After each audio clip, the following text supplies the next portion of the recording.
Good morning, everybody. Welcome to another read aloud of Flush.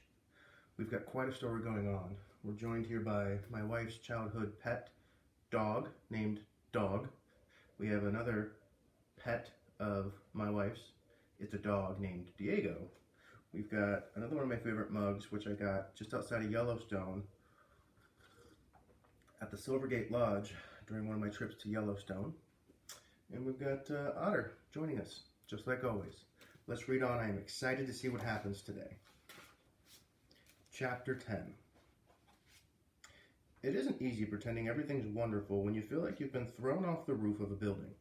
Luckily, there weren't any bruises that Mom or Dad could see because this time Jasper Jr. had socked me in the stomach, not in my eye, and the ugly knot in my thigh bone was covered up by my pants. I didn't tell my parents what happened because they would freak out and gone straight to Dusty Muleman or maybe even the police, which was not how I wanted to handle it. So I just sat around like a lump in front of the television, trying not to move. In the summer, I'm always outdoors, fishing or snorkeling or skateboarding. So Abby got suspicious about me hanging around the house every day. Mom thought it was weird too, but she was busy keeping an eye on my father. Mr. Shine had arranged for Dad to return to jail and surrender himself.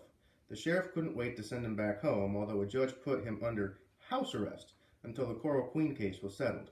To keep track of his whereabouts, they clipped an electronic bracelet on one of Dad's ankles. If he stepped so much as 3 inches past our front door, a signal would beep at the sheriff's station and they'd come after him again. For a week, we were like a semi-normal family, except that my father wasn't allowed outside the house. One of us always stayed with him, not just to keep him company, but also to make sure he didn't try anything cute, like prying off the ankle bracelet. We played lots of video games and watched fishing shows on ESPN and didn't talk about Dusty's casino boat at all. Abby's new project was building an Olympic village for hermit crabs, and Dad really got into it too. Abby and I collected the crabs. There were scads of them in the woods along the old highway, while my father sat at the kitchen table working with his tools. Before long, he put together a miniature track, a lap pool, a pole vault, even a hurdle run. Unfortunately, the average hermit crab isn't particularly athletic, having to haul a clunky seashell around on its back. So, the sports competition part of Abby's project sort of fizzled. Most of the crabs kind of hungered down and refused to budge. Still, it gave Dad something to do and kept his mind off the Coral Queen, until Shelley showed up late one afternoon. Abby watched her get out of the Jeep and said, "Oh, this ought to be good." Shelley was dressed in her casino boat bartender outfit, which was kind of loud and skimpy. She wore high heels, stockings, and looked like they were made from a mullet net. As I opened the door to let her in, I decided it was probably a good thing that Mom was at home. "Long time no see," Shelley said to my father, and gave him a brisk, businesslike hug. Then she introduced herself to Abby, who was gawking at the barbed wire tattoo on Shelley's bare arm. "How about something cold to drink?" Dad offered. "Iced tea would be super. I can't stay long," Shelley said. We all sat down in the living room, Shelley crossing her legs and sipping her tea. My father was on the edge of his seat, looking like he was dying to pepper her with questions. "How you doing, Noah?" Shelley said to me. "Great. Feeling okay?" She gave me a narrow look to let me know that she knew I wasn't telling the truth. It was creepy how sharp her radar was. "So, how's work?" I said, eager to change the subject. Work is work," Shelley replied, then turning to Dad. "Payne, what's that thing on your leg?" My father explained about the electronic bracelet. "I'm on house arrest. You believe it?" "Boy, that stinks," Shelley said. Out of nowhere, Albie asked about the tattoo. "That's one of the things about my sister. She's not afraid to say anything." Shelley smiled and traced one finger along the dark blue links.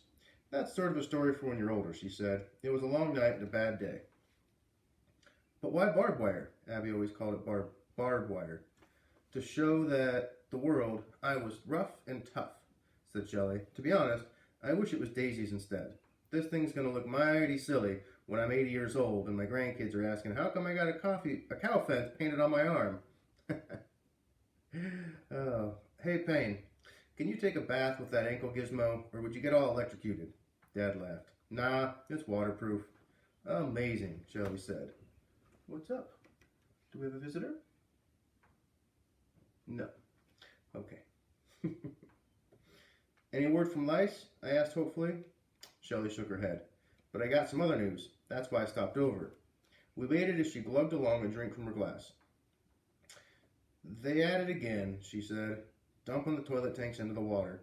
Last night I stayed late to restock the bar, and I saw it for myself. Dusty was already gone with the money, and I guess the crew didn't know I was still there. I noticed that my father's fists were clenched on the arms of his chair. Abby saw it too. They just hung those hoses off the side of the boat, Shelley went on, like it was business as usual. Where are you going? He's got some investigating to do. He'll be back. What time was this? Dad asked. Oh, between 1 and 1:30. The marina was empty, Shelley said. All right, he's going to lay down next to the camera. Abby spoke up again. That man is a major piece of scum. No doubt, said Shelley. And here's what else.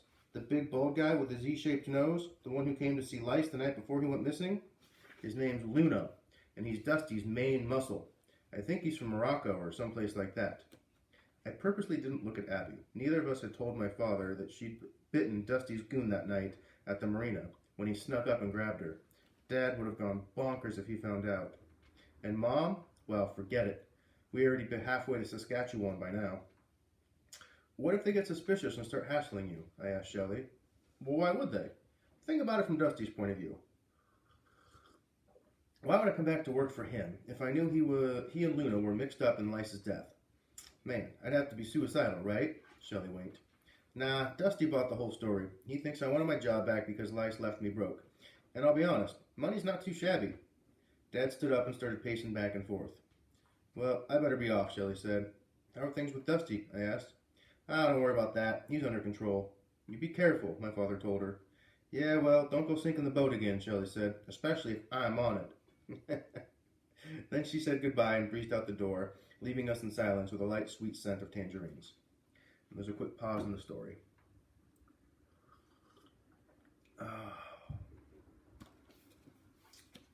That night, Abby barely touched her dinner. She said she didn't feel well and asked to go to bed early. Mom tucked her in and returned to the table. I think your sister's got a touch of the flu. Are you feeling all right? Fine, I said. Pain? Never better, said my father. Did you call the taxi company, Mom asked. Tomorrow, I promise, Dad said. He was supposed to make sure that they were holding his job for him. Actually, I was thinking of trying to get my captain's license back, he said matter-of-factly, so I could guide in the backcountry again. My mother put down her fork. You can't be serious. Why not? After what you did to the casino boat, you honestly believe the Coast Guard's going to let you take customers back out to the water? She said. Honey, you'll be lucky to get your cab back. Dad stabbed at the green bean and let the subject drop. Somebody from the Herald phoned while you were in the shower, Mom said. I explained that you won't be giving any more interviews, right? Yeah, my father mumbled. One of the conditions for Dusty Nealman dropping the criminal charges was that Dad stopped ranting to the press. You know he started flushing his holding tanks again, Dad said. It's true. Just ask Noah. Mom looked at me and then back at my father. How do you know this? We've got our sources, Dad said mysteriously. Someone who works in the Coral Queen, I added. I see, my mother said. Then this source of yours should go straight to the authorities and make a report. That's the way it's supposed to be done. Noah, please pass the rice. But Dusty's got connections with the Coast Guard and the cops, Dad complained. They won't do diddly unless somebody catches him red-handed. And maybe somebody will, said Mom, but whoever that somebody is, they don't live in this house. I've made my last visit to the jailhouse. Is that understood? The night, I couldn't sleep, so I dug out a sack of old skateboarding magazines. It was real late, well past midnight, when Mom peeked into my room and saw that I was still awake. She sat down on the bed and told me she was sorry about dinner and how it got a little tense. Everything would get back to normal, she said, once Dad's legal problems were over and he was working again. It took every ounce of courage I had, but I had to ask. Did you mean what you said to Grandma Janet about the divorce? Mom took a short breath and pressed her lips together. You heard me on the phone that night? I'm so sorry. I'm so sorry, Noah. I was just extremely upset. I could tell she wanted to give me one of those big smothering hugs like she used to do when I was small. This time, though, all she did was reach over and touch my hand. Your father is a very unusual and intense personality, she said, as I'm sure you've noticed. I love him dearly, but sometimes he drives me, well, bananas. And sometimes, truthfully, I know, Mom. Look, I understand that he gets terribly upset by certain things he sees in this world. Greed and injustice and cruelty to nature. That's one of the things that first attracted me to him. Seeing how deeply he cared. But he's a grown man, my mother said, and he needs to start behaving like one. I don't care to be married with a jailbird. So you were serious, I said. I'd never bluff about something like divorce. It wouldn't be fair to you and Abby. I didn't need to tell my mom how worried we both were. She knew. Speaking of your sister, she said, I'd better peek in and see how she's feeling. I said goodnight and turned out the light and pulled the covers up to my neck. I heard Mom open Abby's door and say her name. Abby didn't answer, so I figured she was already asleep. But then Mom started calling out for my father in a voice that didn't even sound like hers. It was so choked up. Dad came running down the hall from one direction, and I came running from the other. And that's where the story ends. No, I'm kidding. It tells us what happens. When we entered Abby's room, my mother was standing there with tears in her eyes. Her knuckles were pale and pressed to her cheeks, her shoulders trembling. She's gone, Mom cried. Abby's gone. My sister's bed was empty. The window was wide open and the screen, which had been removed, was propped against one bedroom wall. All right, everybody, take it easy, Dad urged. I could tell he was trying to calm himself as much as me and my mother. He tried to wrap his arm around my mom, but she jerked away. Somebody kidnapped her, Payne. Somebody broke in and took her. No, Mom, nobody took her, I said. How do you know? How? What could I say? Sometimes I sneak out my bedroom window late at night to go bridge fishing or crabbing with Tom and Rado. One time I got back and Abby was hiding in my room, watching me as I climbed in through the window and put back the screen. She never ratted me out to my parents, but obviously she remembered the trick. A kidnapper wouldn't bother to stack the screen against the wall, I pointed out. He'd just cut his way through with a knife. Noah's right. Absolutely right, Dad said.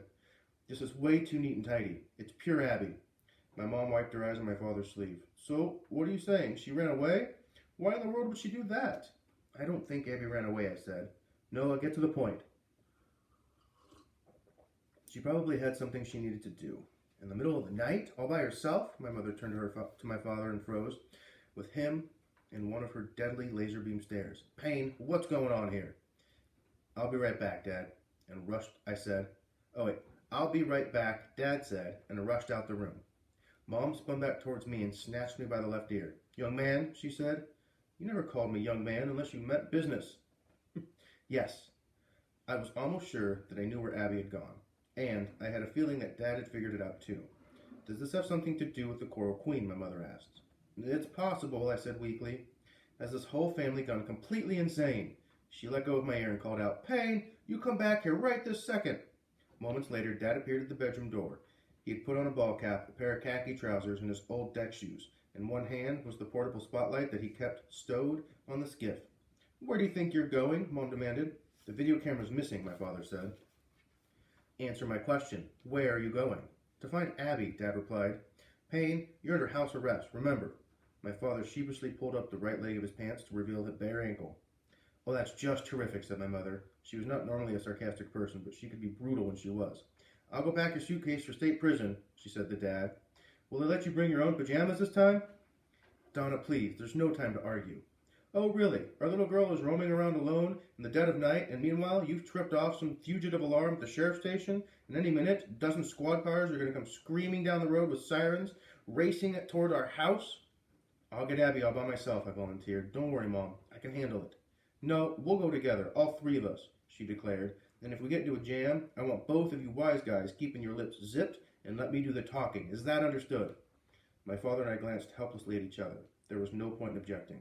Noah, get a can of bug spray out of the pantry, Mom said. And Payne, could you please find my car keys?